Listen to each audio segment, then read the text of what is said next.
Do any of you have programs for senior adults now? No. Do any of you have baby boomers in your church? I run the senior program in our church. I'm in Turlock, California, Okay. which is kind of like the Central Valley here in California. And these Tuesday talks I just love because I'm always looking for something to do with them, but because I'm so close to them and I go on my parish visits and things like that, it's one of those things that I've kind of dwelled into whether I meant to or not.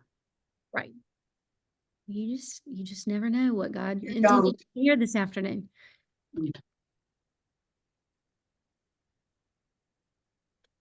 Can you re-ask your question? Because I think our answer is yes, but I want to make sure I'm answering the right question. I was just wondering if any of you had senior adult ministries of any kind, 50 forward. Yeah, we actually do. It's relatively new, actually, maybe 3 or 4 years. We have an older adult ministry that is run by our person who also does the children's ministry. Oh, So good. she facilitates godly play, and that used to be all she would do. And then we got a grant, and she's now doing also halftime for the older adult ministry, which is a variety of different things. But one thing is a luncheon on a monthly basis that usually has a interesting speaker or some kind of an event or an outing. And she also, they're under that umbrella, they have Tai Chi class and maybe some book groups. I'm getting a little mixed up, but a bunch of different things. I participate just in the lunch thing. We also do, actually, she does a fair amount because, and I see that my friend Diane's also joined, and we worked with Susan on an adult day camp. And I don't know if we call it a day camp or what, but it was a lot of fun with art and music, outings, things like that. That's once a year during the summer, 5 days. It's really a lot of fun. And then one of the additional things that, and hello to everyone, sorry to be late, but an additional piece that Susan has been interested in is a ministry that specifically identifies individuals on the margins who may not be able to participate. And that's very often people who may have dementia or, just their physicality, they can't get out and come in any longer, and doing outreach to them. Specifically, it's a seed. It hasn't developed fully, but it's something that we've talked about. Well, a lot of what you guys are talking about, I want you, when you hear respite, you hear how many hours we go and how many days, it's just so easy because it's basically taking the structure of what you guys have now and intentionally making space for people living with dementia. Mm-hmm. And when people hear dementia ministry, I think they automatically think of a nursing home, and it's just not the case. It's not medical care. It's all social. It's all combating isolation and loneliness and all that good stuff. And you have no idea what it does for the volunteers. It just transforms them, and it really attracts more people than you could ever imagine. So just remember that as we fly through a couple of slides. Mary, Michelle has seen this presentation, so I don't want to keep these. And if she jumps in late, we'll say hello, okay? I just wanted to show y'all my new video from people in Washington. This is just great. They found respite online 5 years ago. Raised enough money to send 2 people down to Montgomery, Alabama and see what we were doing. We trained them. They went back. And now they've got respite 2 days a week, from like 10 to 2. They've got 15 people on the waiting list, and the director's husband took a day off from his job to start one in another church there in the area. It's amazing, but this is an inspiring story. Now, I've been having trouble with my sound, but it's not going to happen today. I feel it. Make sure that you could share. Okay. Hold on. Let's see. Allowed. Okay. Right. Oh, can y'all see my screen? We're seeing your Seeing the inside of my brain, like real kind Your of scattered. desktop. Your Yeah. desktop, yeah, screen. All of y'all have got organized things, I know, but I have to just put it where I can see it.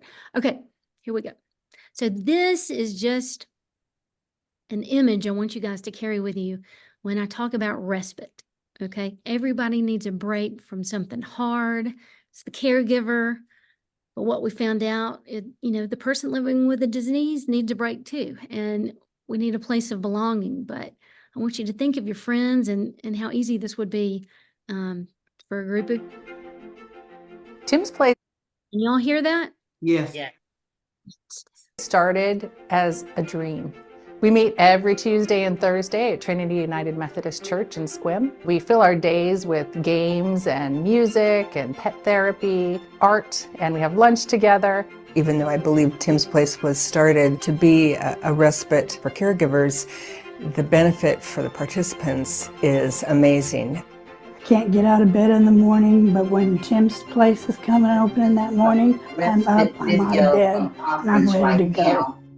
When our friends walk in the door, sometimes they're a little low energy. They don't always remember what they're walking into, and sometimes can be, a little apprehensive. But as they see welcoming smiles and open arms, and they have fun, and playing the games, and engaging and having lunch together, and by the time they leave, there's just hugs and smiles and laughter all around. Oh, it's just a beautiful place, beautiful people. I get lost at grocery stores. I think I can get lost in my own pocket, but when I'm here, I feel like one of the group. He loves the people the most, and everyone is so nice. They feel refreshed, they're excited, they're looking forward to it. I like the best when it's conversations that start to go back a long ways and people's eyes light up and they can tell you something. I just love being at Tim's Place, and I am so glad, so very glad I found it. Tim's Place was a lifesaver for me. I had been caring for my husband. It was 24/7. It really saved me from having to place him because I was going to get sick if I didn't get him care. Since COVID, my wife hadn't gotten out a whole lot, and that's when her dementia kind of kicked in. Our neighbor said we might like it. We came and tried it, and Bonnie's never missed a day that they were open since. It's a great place, great place. I started losing what was going on around me and getting confused a lot. A friend of mine, she said, you need to go to this place. It's called Tim's Place. And I walked in the door to the most loving and gentle and good people that I have met in I don't know how many years. People don't care if you can't remember. It's the greatest blessing we could possibly have. And I highly recommend Tim's Place. Once a month, every fourth Thursday, we have a support group for caregivers. So they can talk about things that work, things that don't work. They can talk about how to deal with behaviors. So they can just be around others in the same position they are. I don't know what the program would be without the volunteers. They're just amazing. And I think that they enjoy the program just as much as our friends and our participants do. It's a team thing where everyone's together and making sure that someone's safe and taken care of and everyone's needs are met. One of the most appealing things about Tim's Place, we all had name tags, but there's no distinction in the name tags between who's a participant and who is a friend who's got some memory issues. And that idea really appealed to me because I'm at the cusp of forgetting some things too and still being really able to recollect some things. It's just happiness. Respite for All Foundation is a model program that we built our program after. We share resources and information and blueprints to create the program. We're hoping that this network continues to grow because it is a groundbreaking model of care. The activities are excellent. Bonnie just absolutely loves the activities. She hits the bed about 15 minutes after we get home. She is absolutely wiped out. And the balloon volleyball is the kicker for her. She just goes full blast at it. That's her favorite thing of the day. Oh my gosh, it's just a balloon and you're hitting it over a little net. And let me tell you, old folks can get aggressive. They get really into this and you're slapping the thing around and somebody's poking you in the back because you've hit it too many times and you need to let them have a chance at it. And it's It's great. It really is a lot of fun. When we come to pick up Joel at the end of each session, he'll be talkative and tell about an activity that he did. And that's generally only on days he comes to Tim's place. It reminds you of how good it feels to laugh. There's hardly ever a tear shed unless it's happiness. I so look forward to this. I feel like I'm a kindergartner getting to go someplace fun. I love it here. Like I said, I'm up and out of bed because I have friends here. This is a beautiful place. I love it here. If anybody wants to be involved in our program, they can visit our website or they can email us for information and find out how they can be a part of the community.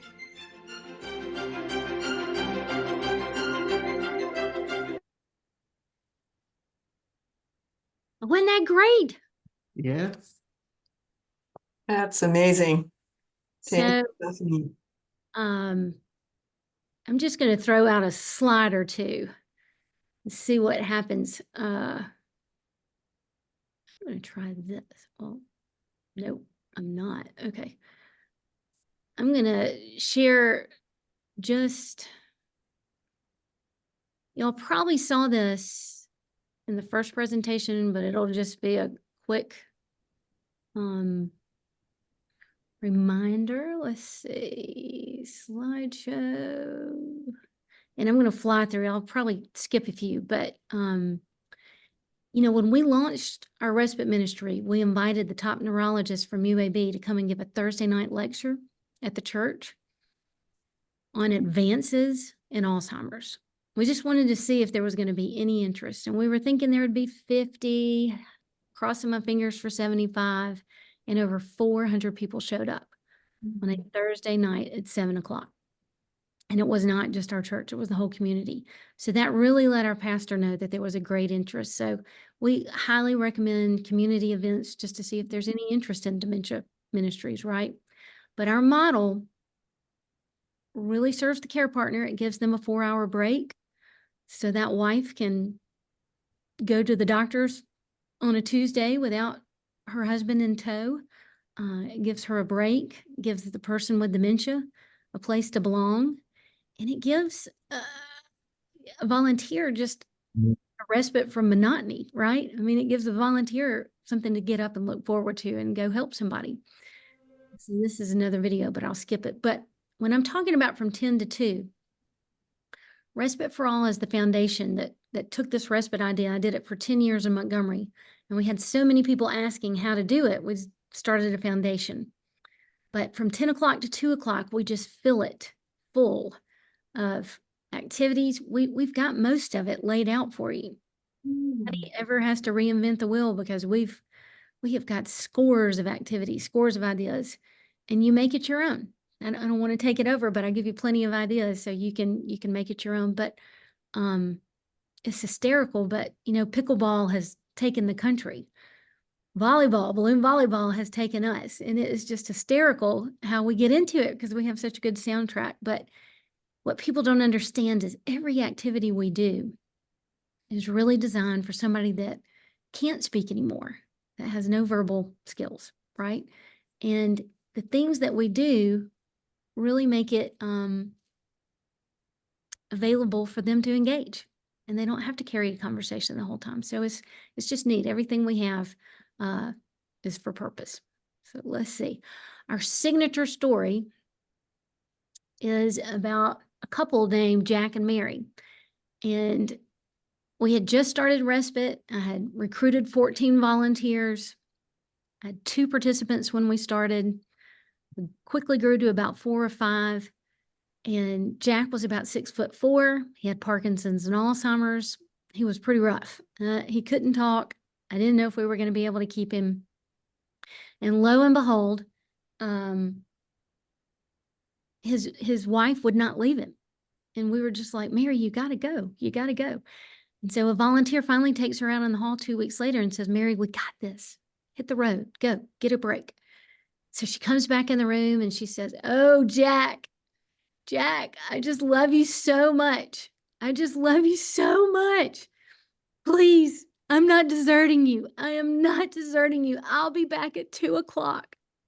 I'll be back at 2:00. It was just the most devastating thing you've ever heard. And I thought, goodness gracious, do I love my husband this much? I don't know. It was so tearful. And then all of a sudden, this big old fella that hasn't spoken in 3 weeks turns around and he says, goodbye. And in that very instant, we recognized that he was the one that needed the break from her. So oftentimes we do ministry to help the caregiver, but who wants to be with somebody that's now got the house, 2 cars, 2 payments, 2 doctors, 2 dentists, washing sheets every morning, feeding everybody? That's really not a fun person, right? And so we created a place for Jack to belong. And so they were with us for another 2 years. But when we can tell caregivers that he needs a break from you, they're more likely to leave their person with us. Who does our model serve? It's mild to moderate dementia. We make those early dementia people, we make them feel like they're straight up volunteers. There's no difference between anybody, right? And it really helps them have purpose. We put them to work, but they've got to be able to handle their own restroom needs, eat on their own, and be comfortable in a group setting. Lots of times they haven't been out around a group of people of 20 people, and it's just hard for them to get back into the swing of things. But we just invite them for lunch one day and we say, come on, Jack and Mary, y'all come join us. And immediately the director's going to know if they're appropriate. So it saves a lot of time. Caregiver can see the group. It's just a neat way we've done it. So the thing I want you to remember the most, our unique angle, is we're social. This is not a medical model. There's no meds passed, no medical staff needed. I mean, all you need is some retired people with a heart that can organize 1 day a week. We started 2 days a week. A lot of our big churches start 2 days a week because this is a tuition-based ministry. You go 2 days a week at $40 or $50 a day, you make enough money back to really pay for that director early on. But smaller churches usually start 1 day a week. Sometimes people have a hard time with tuition-based ministry, but we turn nobody away. When I can teach a director how to say, this is $10 an hour with a hot meal, that's pretty cheap, right? But it affords us the chance to pay for a quality part-time director. And we're going to give that director everything he or she needs. You just name it. And I beg you, if you hear this story, and your church might not be right for it in your area, but there's a bigger Baptist church down the road or a Catholic church that needs to start something with bigger facilities or bigger something, just take this as a seed. You just never know when you can offer this up as ministry, because so oftentimes respite is just a conglomeration of churches. We've got to figure out how to work together, right? We don't want to own something, but how do we partner with the Episcopal Church for more volunteers, for a little bit more funding? It's been beautiful. We've got an Episcopal partner that sends about 15 people through the month, and it's just a great partnership. They do fundraising for us. It's just amazing. So we teach you how to do that. But 10 to 2, small group conversations, art, music, everything you could think about. It's like day camp, right? But we're just helping our neighbors. So the key component, like that person said, is our name tags are all the same. And so the second signature story I love to tell is I had a lady that came in one day with overalls and a big straw hat. I don't know where she came from. Don't know her name. I don't know. I didn't know what to do with her. I never had a drop-by dementia person. But she stayed all day and she was this big character. She was great. And at the end of the day, she slaps her name tag down on the table and she says, damn, this is just better than AA. And we were like, what are you talking about, lady? And she said, nobody cares what my last name is. And you're all just meeting us where we are. And how often do we get to do that in ministry, right? We don't care what each other's last name is, and we just all want to help our neighbor. So that's really the basis of what we do. There's 5 people with dementia in this slide. We packed 200 flood kits to go to Houston that day. We don't have empty activities. We create service projects for them to still participate. They have built your community and your church. So how can we help them do something, right? We packed 200 bags of dog food and cat food to go to Meals on Wheels this day. But before COVID, we had about 20 to 25 participants a day with about 20, 25 volunteers a day. You cannot get people to turn away from it. Once they come one time, they're hooked. Everybody. So now we have about 15 or 20 participants per past COVID, but it's definitely come back in all of our places. We do a chapel service once or twice a month. Respite meets from 10 to 2, but at 1:30, we'll stop and have a chapel service. If people have a different belief, they can leave at 1:30, or they can stay with us and just sit at an open table. But hardest thing here is to get a Methodist minister to stop at 8 minutes. That's how long the sermon's got to be. So that's always a challenge. Rosemary, you'll see all the way through. This is a symbol of memory and vitality in Greek mythology. So I really wanted Rosemary to be our logo. And my husband said, Daff, this just looks like marijuana. It looks like pot all the way through. But it's not. It's rosemary. So just remember that. This is the bishop that was my senior pastor that helped me start. Now he's my national partner, and we just go all over the country trying to spread this. I'm going to spare you our foundation video. It's 5 minutes, but I just want to make this a casual talk. And if y'all have got questions at the end, I can send you videos. But now we're in 15 states, 51 ministries. And I'm telling you, all I do is come to work in tennis shoes and jeans and a shirt and get ready to go, because there's just new places opening every day. 51 ministries. It's amazing. Here's all our states. And all of that, this whole movement started from the basement of our church. Black windows, no daylight, coffee stains on the carpet. There's a Bible verse that says, Zechariah 4:10, do not despise small beginnings, but the Lord rejoices when the work begins. And that's what I hope you guys hear from this talk. If you've got 15 or 20 people in your senior group, I guarantee you, I bet you could find a way to just start one day a week. I've got one group in Mississippi that's got 3 retired school teachers, and they all took a Wednesday to lead. And with our program, it's very easy. They just have to coordinate their volunteers, but they all lead with no pay, just one Wednesday a month, right? We will teach you if you have got a group. This is this is just 2 minutes. I'll play this real quick, but this is a doctor I caught at a conference. He's been with me for about 10 years from New York, but. Okay, so I'm with rock star Dr. Al Power in Canada, and I'm just gonna ask, why do you think the faith-based volunteer model, Respite for All, is gonna spread all over the world? I think there's a few reasons why it's a really important model. First of all, being faith-based, it's a strong community. It's a community with history, with traditions. It's something that will bind people living with dementia in ways that makeshift groups that maybe aren't long-standing will do. So I think that's really important. Another thing is it connects the community through volunteerism. So once again, it's not just professionals. It is the community being connected. And the reason that's really important is because when you look at demographics, we're getting to the point where people with dementia can't simply be moved to care homes to be taken care of. There are not enough professional staff to just put people in long-term care, with or without dementia, as the baby boomers get older. We need to find solutions that keep people successfully in the community as long as possible. And this is one way to provide both meaningful engagement for the person living with dementia, to provide respite and support for the person who is their primary care partner. And I think it is one of the things that we have to do. We cannot professionalize dementia support anymore. Wow, did y'all hear that? He's one of our biggest fans. So just the volunteer training, it's stories like I've been telling you. It's not big amyloid plaques. It's not brain rocket science. It's just, how do we set our neighbor up to succeed, right? I mean, we're going to have a director there that's trained. If there's something hard, she'll tackle it. And there'll be people that might be past a volunteer setting, and we'll train the director how to say, this might not be a good fit for your loved one. But there are millions of people on the in-between that really just need a group to belong to.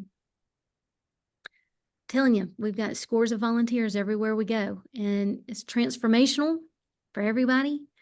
But the way we get so many volunteers is we say, you do not have to volunteer for 52 Tuesdays. We're only open 48 weeks. We close Christmas, Thanksgiving, 4th of July.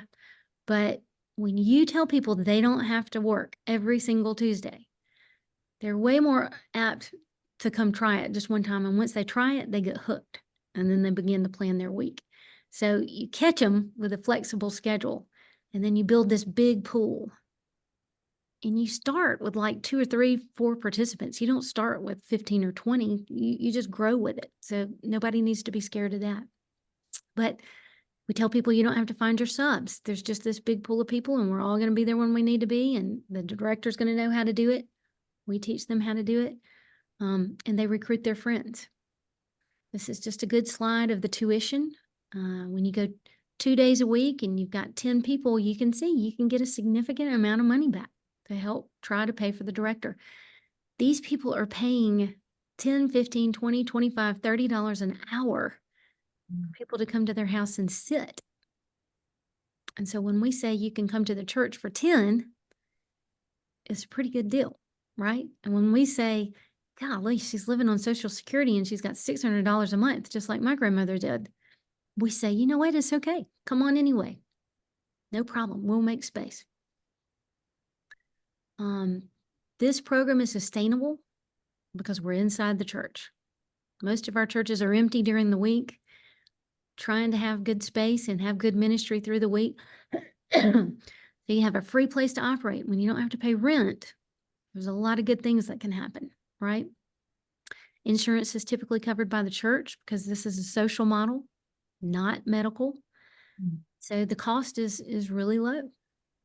This is one of my favorite quotes. If it's not the person with dementia that forgets themselves, but the community that forgets them.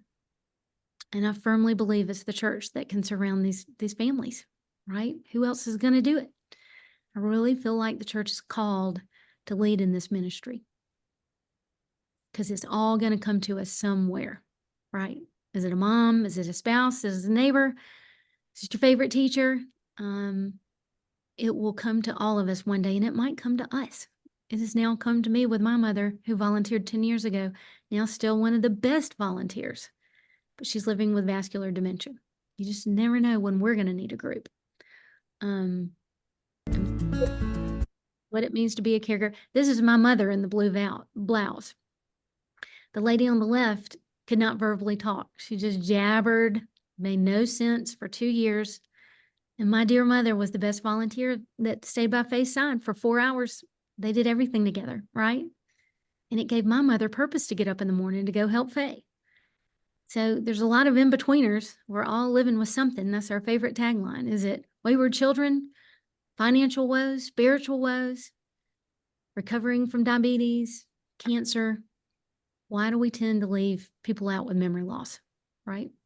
We're all living with something. This is my uncle on the right. He was 70 when he got diagnosed, and it went really fast. But it was super neat that a ministry I started in one part of the state, now we have 15 from north to south of the state of Alabama. And one of my family members is in a ministry we started. It's pretty cool. So I'm begging somebody in California to get going. I hope Mill Valley, they're on the path, but it just takes one of you to have vision and that sight. We just started in Chapel Hill, North Carolina, right outside of UNC, in a senior center. And it's the senior center partnering with the church. So it might not be your host church, but you guys might hear this message today and think, oh, I bet this group could do that. And again, this is just one of our big groups in Birmingham. We now have 7 respites in 4 denominations in the city of Birmingham. That's my model city. So I've got a book called Reclaiming Joy Together. It's on Amazon. It's just a bunch of our stories and why we're all called to do this. But that is the shortest version I have ever had. So I hope y'all got some comments or questions, and let me help you think through some things. Thank you. Can you go back to that one slide? I was trying to get your information. And then I have a question. Thank you. I think it's a wonderful program, what you presented, and I really would like to see something like this at our church. I like what you said about how it connects to the community. And also it's a very real thing. People are living longer. I think for the most part, I think might be one of the youngest people at our church, which is okay. But we have a lot of seniors that are very active. When you see them and they tell you how old they are, like, really? But recently, one of our active members, had a mild stroke. She's doing well, but and I don't want to take up a bunch of time. I just really think this is on point to keep our church relevant and sustainable, and also doing and to be doing the ministry that God is calling us to do. So it would be a win for everyone. So my question would be, how would we go about, and you alluded to some of it, and it may be something that I'm sure we'll have to talk about offline, but how does a church begin to the work of bringing a program like this? So that is a great question. And one of our big buzzwords this year is, how do we get churches to see that this helps them become a community asset, right? This is not just for people in our church, but how do we use our church members to open the doors? And it's a really good back door to get new members, because these families are desperate. And one of the volunteer training tips is, if you had 15 volunteers to start with, we're going to get them in there and get them hooked. I got up to 30 volunteers after about 6 months, and they were all hooked, and they're just die hard. We're ready to start the third day. And I said, y'all, we have to get outside our congregation. So I need each of you to bring one person back that's not affiliated with this church, so we can grow in different congregations. And do you know they did it? So just imagine 30 volunteers that brought back one, and we went from 30 to 60. Because when you don't put pressure on people for 52 Tuesdays, they're apt to join something like this. So back to, how do we begin the process? So now I've got a 30-year pastor and district superintendent, and she retired as the bishop's assistant for 12 years in organization. She lives in New York, and she's our resource director. And so if you email me, the email that was on the screen, I'll put you in touch with June. And June Jernigan has got this same slide deck, but she's also got a lot of resources. We've got one handout that says 7 questions a church needs to ask to see if they're ready to do a respite ministry like this. And y'all will be happy to know that we've got a 1-page business plan. And I came from long-term care and business, and so my skill set really mixed a ministry that could help it be sustainable. So that 1-page plan kind of talks about what we would pay a director, where would we get food for lunch, how big do we think the volunteer pool can be. I hate to put a price tag on a part-time director. That's your biggest expense, because so many of you have got people that do multi-things. They could pick up one day, because they don't have to invent the ministry. We have got a training binder, step by step by step, that we'll mail to you. We've got video training. Now, let me tell you how God works. Somebody from Santa Barbara 4 years ago, right after COVID, heard me speak at an international conference. I was in Atlanta. She calls me out of the blue from Santa Barbara, and she said, we want to fly you out here, and we want you to ask for $50,000. And I was like, what? And she said, what do you need? You got the only model that replicates. And I said, I need video training, because not everybody can get to Montgomery. So that video training is 6 segments of about 30 to 45 minutes of what to look for in a director, what they need to kind of know how to do, how to work with the business office of the church, how to do the tuition, how to do scholarships, things like that. and then really how to recruit volunteers and keep them active. So first step would be to email me and let me put you in touch with our resource director, because she will, the best thing is she'll send you one email that's got a ton of resources, but that's also got these videos.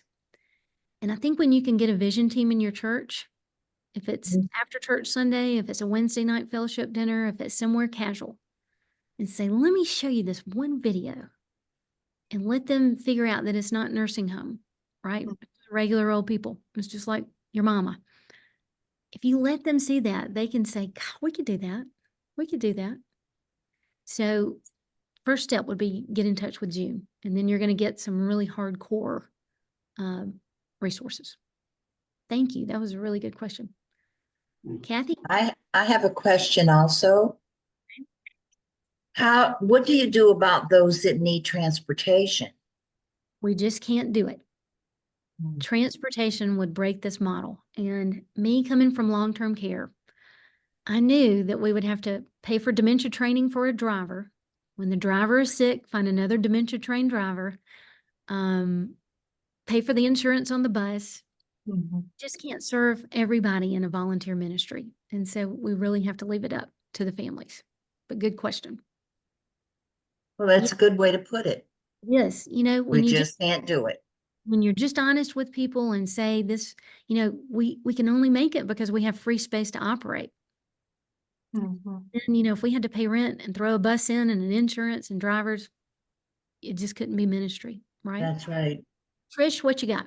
Kind of my question is for Connie, but you may know, are there grants out there available? There are, and I think you guys need to check with your conference, because there's new ministry grants, there's aging grants, and I will probably have a new round of funding.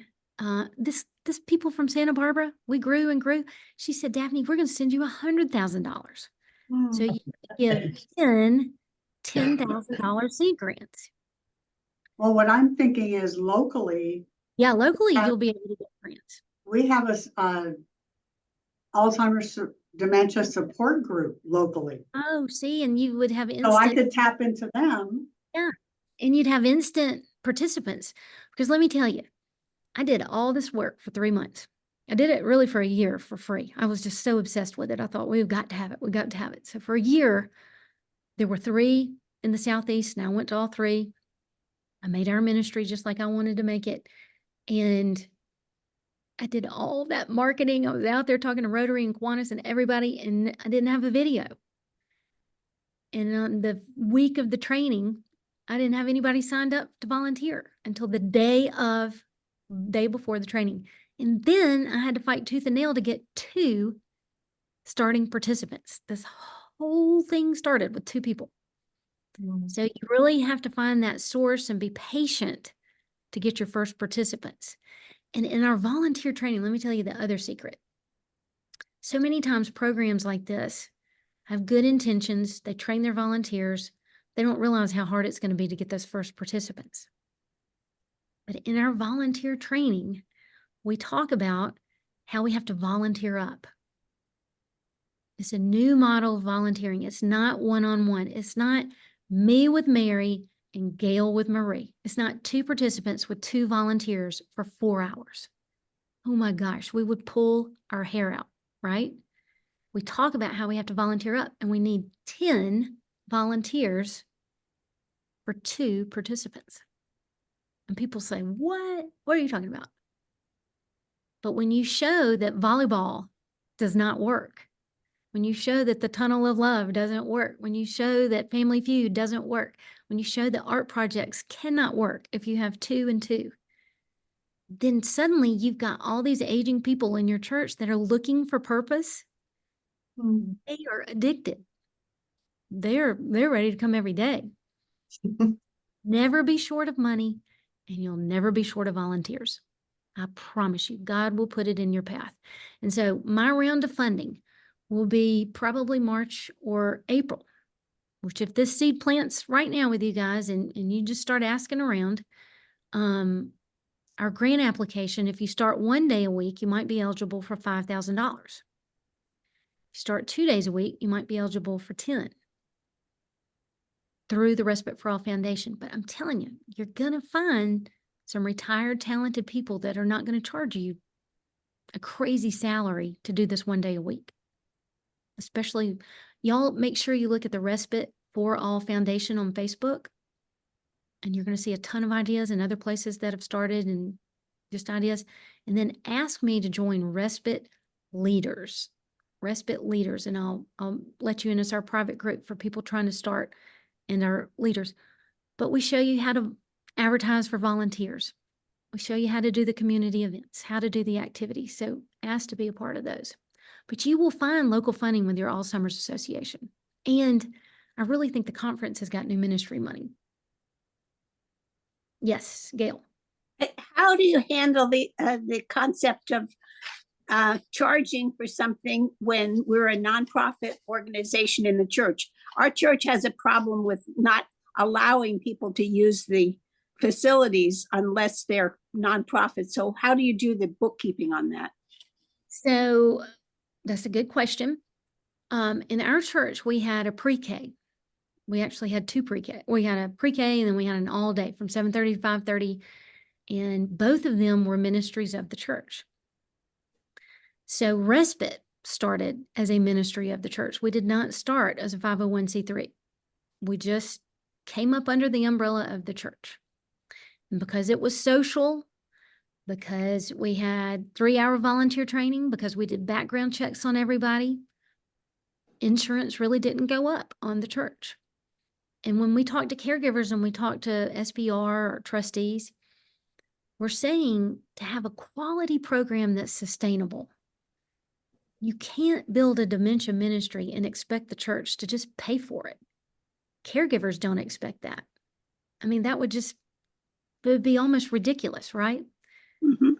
So we try really hard to raise the money in every which way. Maybe a pastor writes a letter to all the members of the church and says, we are so excited because we're starting a new ministry. And even if you can't volunteer, we hope you can be part of it. Dementia affects everybody.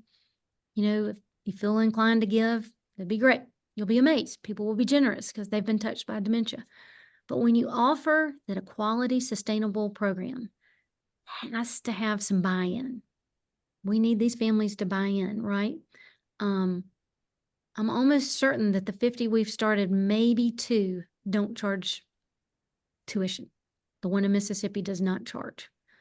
But I just firmly believe that a quality director is needed. Part-time, maybe 3 days a week, and she teaches Respite 1 day. Just depends on their skill set. But those families do not mind offsetting the cost of that. I would say, because I've had experience in my own family, that $50 a week or $40 a week for a quality program is very minimal, since, in comparison to a boarding care or any other kind of program. That's thousands of dollars. I just want to offer that as someone who's walked through this with a family member. I agree. Good question though. Mary? Yeah, and I would add, Gail, that this is not a business, like Daphne said, is a ministry. And so I don't think it conflicts with the church being a nonprofit, status and charging a fee. We're never going to turn anybody away. And that's what's so beautiful about it, right? We don't have financial papers. We don't dig in your Social Security. The daughter says, we just cannot afford this. We say, gosh, is there any way you could pay $20 a day, half, just help us cover our food cost? And we train those directors how to go down. And if they say, God, we just can't do it. And we say, come on, it's okay. We'll make space. Because you're really not losing anything. You're really having another person for your volunteers to serve. And your volunteers really become your best donors because it is the most inspiring thing they've done in a long time, right? Mm-hmm. Y'all are a great question group, Mary. I do want to ask about the food, because oftentimes that's, in ministries that takes a lot of labor. How do you do food? Okay, well, there's a lot of different ways to do food. I was fortunate because I was in a big church that had a pre-K, that had a kitchen that cooked. So that was nice, but that's a luxury. So a lot of our churches have a private caterer And that sounds fancy, but that's really usually a retired lady that will cook lasagna and salad for you, or chicken fingers, or, whatever they can come up with. And you say, I'm going to pay $7 or $8 a head. And that's why you charge $40 a day, so you can have a decent meal. We ask all volunteers to chip in $5 for their meal. And at first I thought, oh my gosh, I can't ask people to work 4 hours. Oh my gosh. And then ask them to pay for lunch. But I had a guy head of the children's ministry. He said, Dad, people would pay to work at Respite. You can't go to McDonald's for $5. And when they can chip in and you say, there's no meal ticket, I'm not chasing you down, just throw in a $5, you'll be amazed. Half your food cost, because the volunteers need a good lunch too. So you're going to ask that lady to make lunch for 12 people at the beginning. And then you're going to grow and you're going to ask her to make it for 20. And that'll be your biggest cost other than your part-time director. But I've got one director that asks local restaurants, but it would really take a surrounding few people on the vision team to help, because it's just too hard. It's too hard to organize it and then to have to go find food. I strongly suggest getting somebody to make your food. In Atlanta, it's like $10 a head. But there again, you've got tuition money. Good question. Can you talk a little bit about the maybe the group that you would have for caregivers? Is that on a different day, or is it separate, or how do you do that? Good question. So if we do respite on Thursdays, every Thursday we're just going to do respite. And if you do it one day, I'm telling you, it's really easy to bite off. A lot of people will grow to 2, but one day is pretty doable. Then you would pick that third Thursday of the month. And let's just say Mary is the director. Mary would know on that third Thursday of the month. I used to run our support group. And I would get I would just lay out the 2 hours for my lead volunteer. We play bingo, but we don't play it with numbers. I can't stand bingo with numbers. We play word bingo, and it might be American heroes. It might be frozen food items. It might be, I don't know, World War II stuff. And it just gets all this great conversation going. But that's 30 minutes that the volunteer is just facilitating. And then you do Tai Chi for 30 minutes and you've just bought an hour. And then, I don't know, we've got the activities laid out. It's either the part-time director leads it from 10 to 12. You go 2 hours once a month, or 12 to 2. And that way, I really recommend 10 o'clock. Your caregiver is going to drop their loved one off in that room, be so happy that there's not a sitter at their house, and then go down the hall for their support group. And so you might get the Alzheimer's Association to send somebody to lead the support group.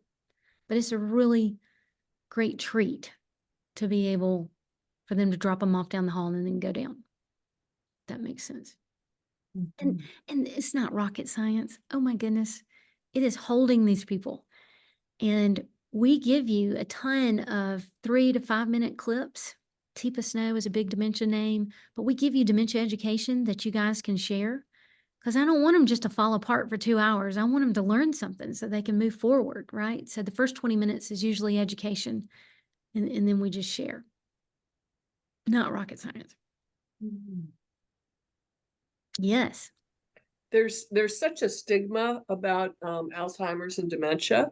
And I love everything that you've said, and I'm very excited. And I've listed 10 people, not 10, I've listed 7 people in our congregation, which is not huge, that I know could benefit from this. And I love what you said about we're all, We're all varying living with something. degrees, right?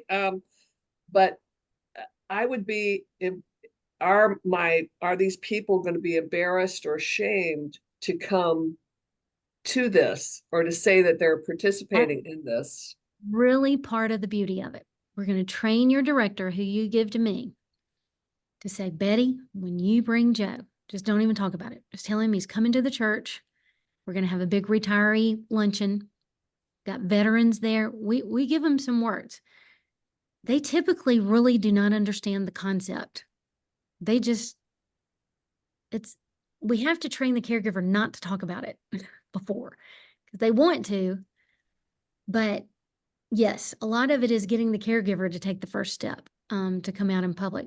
But once you say, golly, Mary, this is just such a place of belonging and everybody's name tag is the same. And through this model, we know we're all living with something, but I want that retired CEO at 65 that's got Alzheimer's to be able to be in our group and contribute.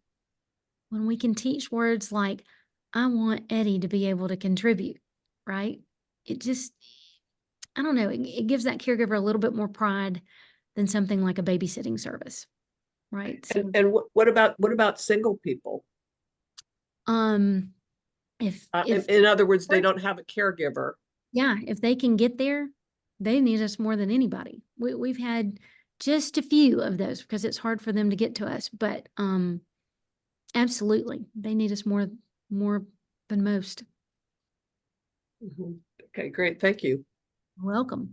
Hey, I want to show y'all real quick our Respite for All homepage, because I want you guys to be able to go to this homepage and show your people these videos, okay? Because once they can see how easy it is, it's like everybody could get on board.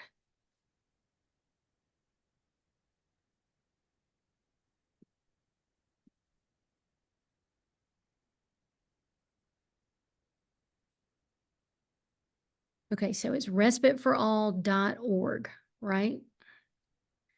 And you're just gonna go to the website, and I promise y'all are gonna go down 52 rabbit holes. I was just in Ohio to open up number 42. I was just in Florida to open up number 45. You just see from the pictures that everybody has got tons of volunteers. And then we have a big annual conference to train everybody too. But I want y'all to go and watch this foundation video. That's your homework, 2024. And you can just take these links, just copy the YouTube link and send it to the 10 people you've just written on this list, or figure out a way to show one of these videos in your Sunday school class and just say, I want us all to start dreaming about this. How can we do this? You know, we're doing, let's see, this is our big annual conference that we'll have to train. Here's our annual report I want you to look at, just see all the people. But they're just, you can see all the locations where we are. And there's just tons of videos from all of our other places. So it's just a great resource. I hope that I have lit a fire. That is my job, to go out and light the fires and see what you guys can do, because I'm telling you, if a girl down the street can do it, y'all can do it. It's not rocket science. I think Kathy has a question too. Thank you, Daphne. You're Kathy welcome. has a question. Uh-oh, Kathy, you're still muted, I think. Yeah, there we go. I think I got it. Our church for a number of years had a group that met once a month called Good Timers. They were the retired seniors in the group. And they got together at lunchtime, and somebody gave a presentation or told them about a trip they took, but they always broke bread together, and most of them came for the dessert, I think. But those people had such a wonderful time just being together. It's not hard. You can do that every week. I felt so bad when that ended, because so much of them people had no place to go. So this would be wonderful for our church. You just have to get that small vision team to get it. And then everybody starts chiming in their talents, their contacts, their resources. You just got to get them to June, the resource director, and she can go through these slides again. And then when we get really serious, I can come back and do a big slide deck for your vision team. So fantastic. I've got to go get in carpool, girls, but y'all have had some great questions, and I got big things coming to California, right? Fabulous. Thank you so much. Thank you for your time today. You're welcome. I want you guys to know it's not hard, and it is the most transformational thing you will do, right? I had a lady one time, her son-in-law went to pick her up at the assisted living. They would bring her back to respite from assisted living, and He went one time at 6 o'clock at night and she was a little confused and she said, "Where are we going? Where are we going?" He said, "Come on, Mama, come on. We got to go to dinner." And she said, wait, are we going to that place where everybody loves me?" And that was our stewardship campaign. What have we got in our church that's that welcoming, right? All right. Peace out, Girl Scouts. Again. Thank you. Thanks so much. So much. And thank you all for coming. All Thank you, Mary. right. Take care. Bye-bye.